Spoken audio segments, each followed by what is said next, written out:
Madam इकडे समोर madam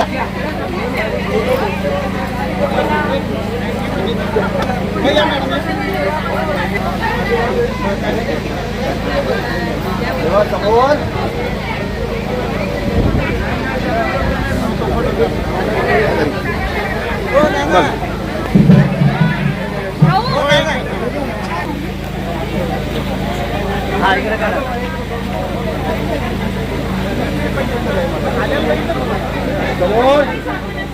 त्याबद्दल त्यांचे आभार मानतो.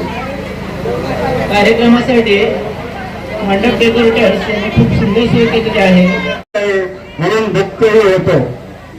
काही गोष्टींना इलाज नसतो, त्या गोष्टी यानं त्यावेळेला झाल्याच पाहिजेत. सर्वांना स्थानिक सरासरीच्या वतीने शुभेच्छा देतो आणि सांगतो जय हिंद जय महाराज. यापुढील सूत्र मी माझे सहकारी श्री एजीवडे सर यांच्याकडे सुपूर्द करत आहे. नमस्कार. आजच्या सेवापूर्ती गौरव समारंभासाठी उपस्थित सर्व मान्यवरांचे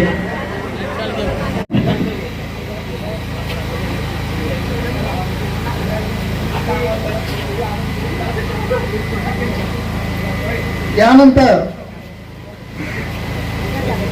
एम पाटील सर यांनी संपत्ती सत्कारासाठी स्वीकारण्यासाठी व्यासपीठावर यायचं. क्रांतीवीर वासुदेव फडके. यापुढे मी रेणुका तिरमले आमच्या तिरमले सरांच्या पत्नीला मी विनंती करते की त्यांनी व्यासपीठावर आपलं मनोगत व्यक्त करावं. या ठिकाणी उष्णता वाढत चालू आपले मनोगत थोडक्यात म्हणण्याचा प्रयत्न करावा अशी सरांची विनंती. नमस्कार. व्यासपीठावर उपस्थित असलेले पाहुणे मंडळी आणि इथे उपस्थित असलेले नातेवाईक आणि मित्रमंडळी यांना माझा नमस्कार. मी आज ज्या 4 सत्कारमूर्ती आहेत त्यांच्यापैकी तिरमले सर यांच्याविषयी बोलणार आहे. आता त्यांच्याविषयी बोलायचं म्हणजे काय, सगळ्यांना माहीतच आहे त्यांचं व्यक्तिमत्व कसं आहे. ते शाळेत आणि घरात हा माणूस सगळा सारखाच आहे, असं काही वेगळं नाही. ठीक आहे. समोरच्याला त्याच्या चुका या न घाबरता सांगणं हेही फार महत्वाचं आहे. आज निवृत्त होताना परी उदासने मन. आज निवृत्त होताना, आज निवृत्त होताना, आज निवृत्त होताना.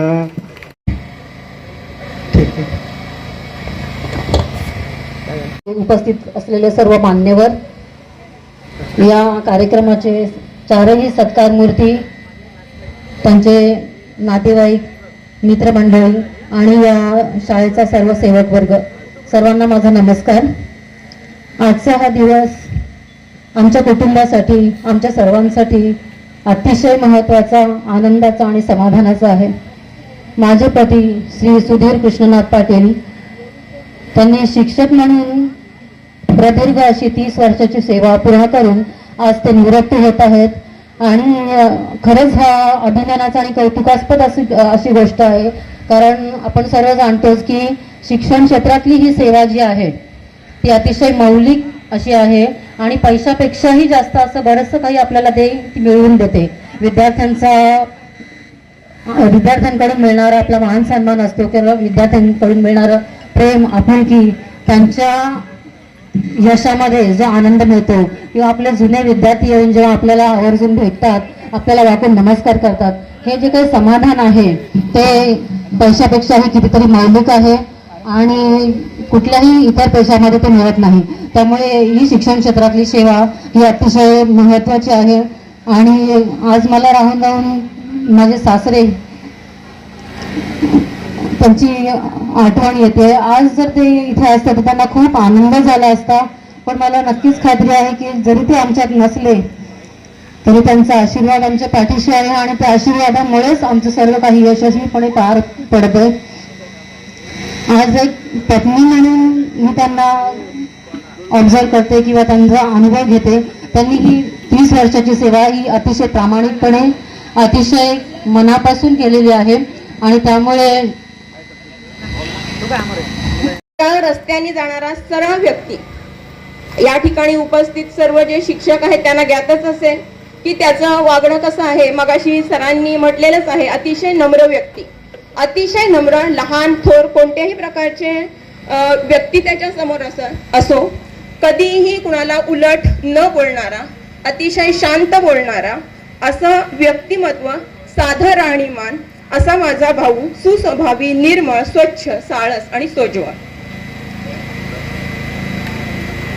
माझी आई 78 वर्षाची आहे. आजही माझ्या आईला अतिशय चांगल्या प्रकारे तो सांभाळतोय. आज मला भरून येतं की माझे वडील आमच्या सोबत नाहीत. अतिशय चांगल्या प्रकारे आमच्या वडिलांनी आमच्यावर संस्कार केलेत, आम्हाला उत्तम शिक्षण दिलेलं आहे आणि त्यांच्या केवळ आशीर्वादामुळे आम्ही आज इथे चांगल्या ठिकाणी कार्यरत आहोत, समाजात एक मानाचं पद म्हणून राहत आहोत. बरे तर केवढं छान झालं असतं. आम्हाला हवं नको असं पाहणारे माझे वडील, आमच्या कुठल्याही बाबतीत काही वस्तू कमी न करणारे माझे वडील, ईश्वर त्यांच्या आत्म्यात शांती देवो अशी मी ईश्वरचरणी प्रार्थना करते.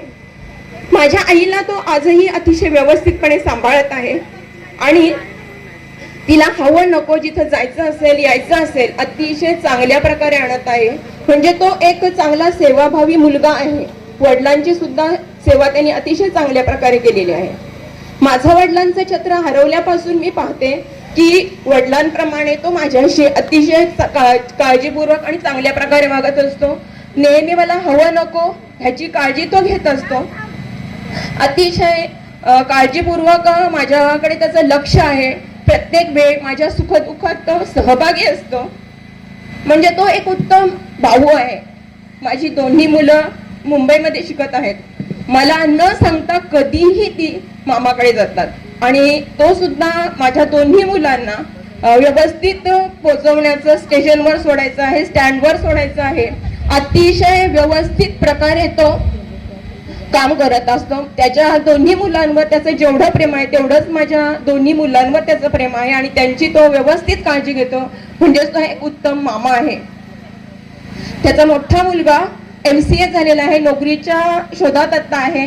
मुलगी HSC परीक्षा आता दिलेली आहे, ती सुद्धा चांगल्या गुणांनी पास होईल एवढं निश्चित आहे. भाऊ बद्दल मी सांगितलेलं आहे की तो अतिशय चांगला व्यक्ती आहे, सुस्वभावी व्यक्ती आहे, निस्वार्थी निर्मळ स्वभावाचा व्यक्ती आहे आणि त्या आपण जे पेरतो तेच उगवत असतो.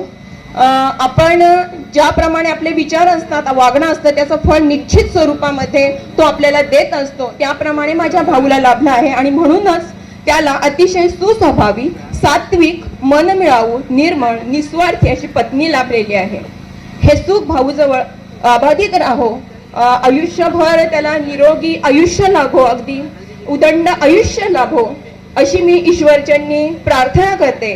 तसेच आजचे सत्कार मूर्ती शाळेचे मुख्याध्यापक तिरमाने सर, सहाय्यक शिक्षक अमरनाथ पाटील सर आणि प्रयोगशाळा परिचर भोपी सर ह्यांना सुद्धा सगळ्यांची नावं मला पण काही घेता येत नाही, आठवत नाही, पण सगळ्यांनी शाळा सुंदर चालवली, छान चालवली. मला फक्त दुःख या गोष्टीचं आहे की अजून कोणी मला सांगत नाहीत. मी ज्या वेळेला चेअरमन होतो त्यावेळेला ही शाळा 100% निकालाची होती. आजचा निकाल काय आहे मला माहिती नाही, कारण त्याच्यावर शाळेचा दर्जा या गावाचं नाव आहे. अध्यक्षांदेवीर वासुदेव बळवंत फडकेंच्या नावाचा ची शिफारस माझ्या घरी मी दादासाहेबांना केली आणि हे शाळेचं नाव दिलं. माझे नातेवाईक आणि आजचे 4 सत्कार मूर्ती, तुम्हा आज सर्वांना माझा मनपूर्वक नमस्कार. आज आमचे लाडके मामा सुधीर पाटील सर यांचं सेवानिवृत्तीचा कार्यक्रम आहे. तर मामाला मी सेवानिवृत्ती दिनाच्या हार्दिक शुभेच्छा देऊ इच्छिते.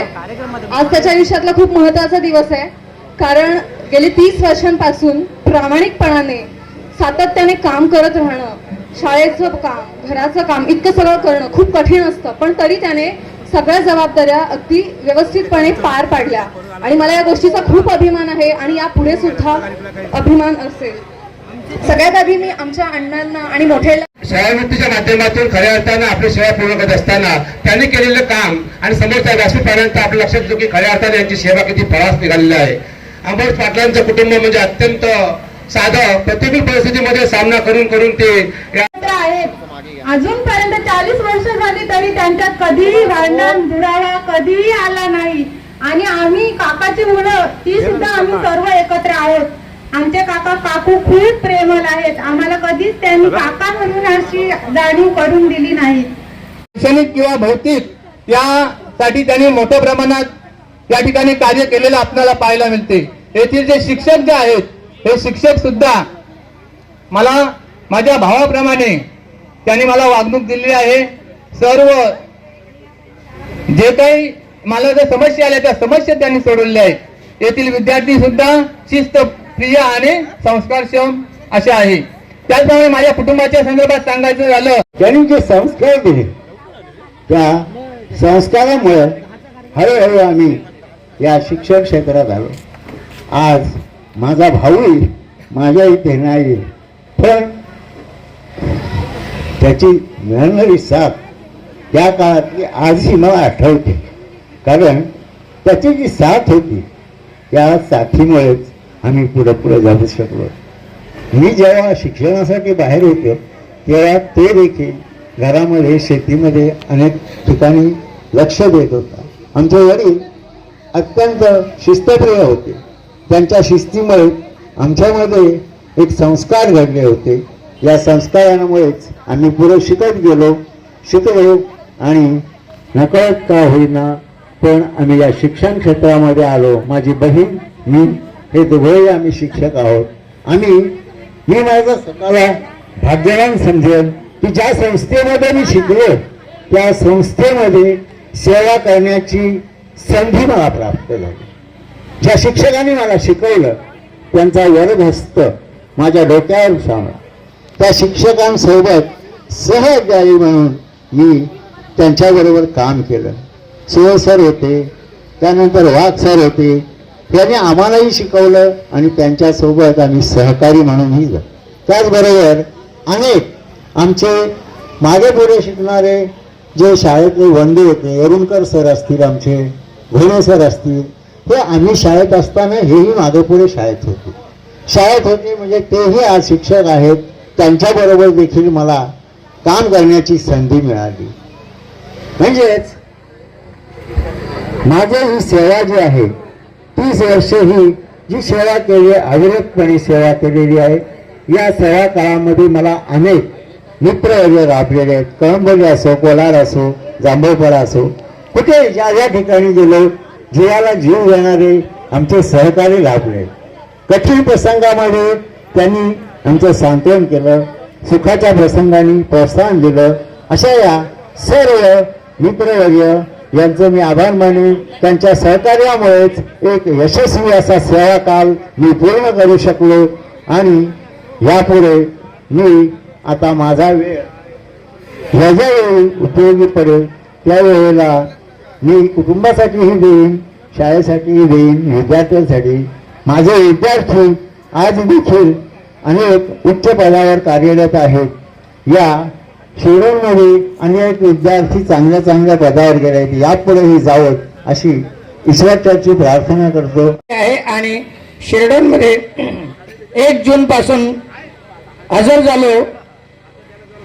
या शिरडोन वासियांनी, शिरडोनच्या सर्व नागरिकांनी आमचं स्वागत केलं आणि आम्हाला अतिशय मोलाचं सहकार्य केलं. पालकांचं असेल, पंचायत समिती ग्रामपंचायत समिती सदस्य असतील, स्थानिक स्कूल कमिटीचे सदस्य असतील, यांनी काही व्यावसायिक आहेत, या सर्वांनी अतिशय अनमोल असं सहकार्य केलं. आणि म्हणून आज या स्थानिक स्कूल कमिटीच्या मदतीने एक छोटेखानी हॉलचं काम हे चालू झालेलं आहे आणि काही दिवसामध्ये हॉल एक सुसज्ज असा हॉल या आमच्या विद्यालयातील विद्यार्थ्यांच्यासाठी.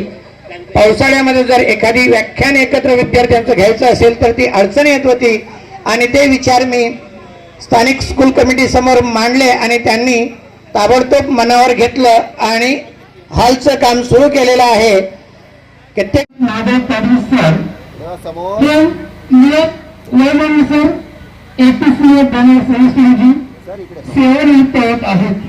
खरंच आता सभापती सोळा विद्यालय बजाव दिनांक 29 एप्रिल 2026 आपण संपन्न करत आहोत.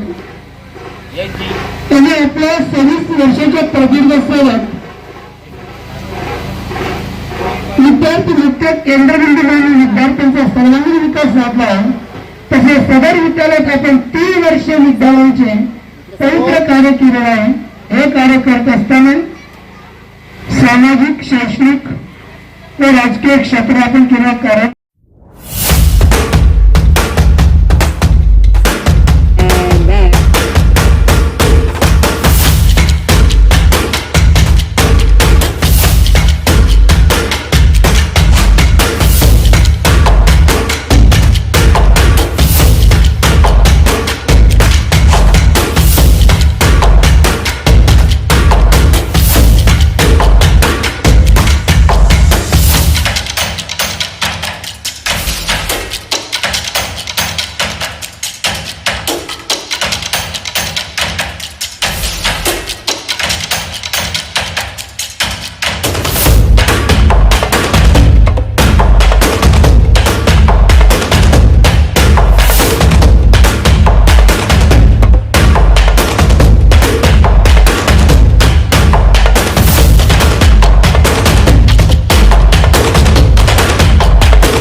आपले हक्काचे मराठी चॅनल रायगड ओवी न्यूज चॅनल सदैव आपल्यासोबत. रायगड ओवी न्यूज चॅनल नेहमी पाहत रहा. लाईक करा, सबस्क्राईब करा आणि बेल आयकॉनवर क्लिक करायला विसरू नका.